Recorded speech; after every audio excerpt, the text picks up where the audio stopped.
Pada video kali ini saya akan membahas tentang Damascus Affair atau pembunuhan Pastor Thomas de Calagianus.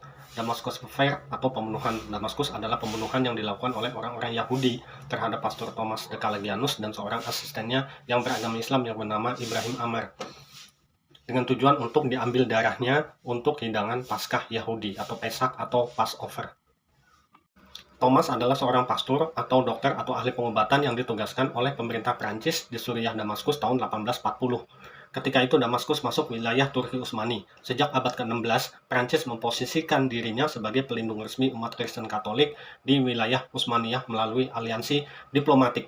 Hal inilah yang menyebabkan banyak ordo keagamaan seperti Ordo Kaspusin atau tempat di mana Thomas bernaung dapat menetap di kota-kota besar seperti Damaskus selama puluhan tahun. Pada saat kejadian, wilayah Suriah, termasuk Damaskus, sebenarnya sedang berada di bawah kendali Muhammad Ali Pasha dari Mesir, yang saat itu sedang memberontak melawan Sultan Utsmaniyah di Istanbul.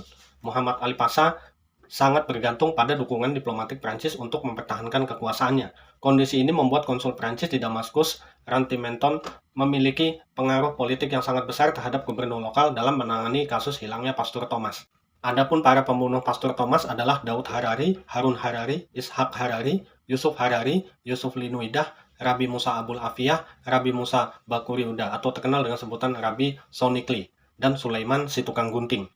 Pembunuh Ibrahim Amar bernama Mahir Farihi, Muhammad Farihi, Harun Istanbulili, Islak Besyoto, Ishak Besyoto, Aslan Farihi, Rabi Yakub Abul Afiyah, Yusuf Manahim Farihi, dan Murad Al-Fatal.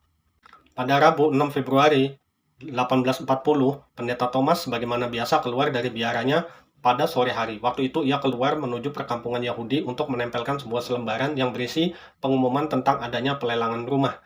Setelah senja, ia belum juga pulang ke biaranya, sehingga pembantunya yang bernama Ibrahim Amar segera keluar untuk mencarinya. Dan ternyata pembantunya itu juga tidak pulang alias hilang pada malam itu. Keesokan harinya, yakni pada hari Kamis 7 Februari 1840, beberapa jemaat yang biasanya hadir untuk mendengarkan misa datang ke biara Pendeta Thomas. Tetapi tidak seperti biasanya, pintu biara terkunci sehingga mereka pulang. Karena Pastor Thomas tidak juga muncul, para pastor lainnya mencoba menghubungi konsulat Prancis. Kemudian konsulat Prancis bernama Boden dan yang lainnya mendatangi biara Pastor Thomas, tapi pintu terkunci dari luar. Saksi mata melihat bahwa pada hari Rabu, Thomas keluar menuju perkampungan Yahudi. Berdasarkan laporan warga, konsulat Prancis segera mengirim utusan menuju gubernur Damaskus, yaitu Syarif Pasha. Syarif Pasha adalah anak buah Muhammad Ali Pasha di Mesir, yaitu pada tanggal 8 Februari 1840, yaitu hari Jumat. Utusan itu melaporkan kasus ini dan meminta gubernur untuk segera mengusut kasus ini. Para intelijen melakukan penggeledahan di kampung Yahudi, tempat di mana Thomas dan asistennya menghilang. Akhirnya didapatkan nama tersangka pertama, yaitu Sulaiman si tukang gunting. Setelah Sulaiman diinterogasi, maka muncullah nama-nama seperti tersebut di atas. Semua tersangka akhirnya mengakui telah membunuh Pastor Thomas de Calagianus dan asistennya Ibrahim Amar. 10 hari sebelum pembunuhan, Rabi Yakub Al-Antabi dan keluarga Harari serta yang lainnya telah sepakat untuk mencari darah manusia. Dan mereka berjanji akan berusaha mendapatkannya meskipun harus mengeluarkan uang 12.500 franc. Tujuan dari darah itu adalah untuk menyempurnakan ajaran Yahudi. Mereka sepakat untuk melakukan penyembelihan di rumah keluarga Harari. Pada hari Rabu, setelah selesai sembahyang dari sinagoge, mereka berkumpul di rumah Harari, di mana Pastor Thomas sudah terikat kuat di dalam ruangan bersama asistennya. Kemudian mereka memindahkan Thomas terlebih dahulu ke dalam ruangan yang beralas tanah. Kemudian Daud dan Harun Harari mulai menyembelih Pastor Thomas, di mana di bawah leher Thomas disediakan baskom dari kuningan, agar darah bisa tertampung semuanya. Selain Daud dan Harun, yang lain memegang badan Pastor Thomas agar tidak berontak. Pembunuhan ini dilakukan dengan cara perlahan agar darah bisa terkuras dengan habis dari tubuhnya. Dari baskom kuningan dipindahkan ke dalam botol kaca, kemudian diserahkan kepada Rabi Yakub Al-Antabi ke rumahnya.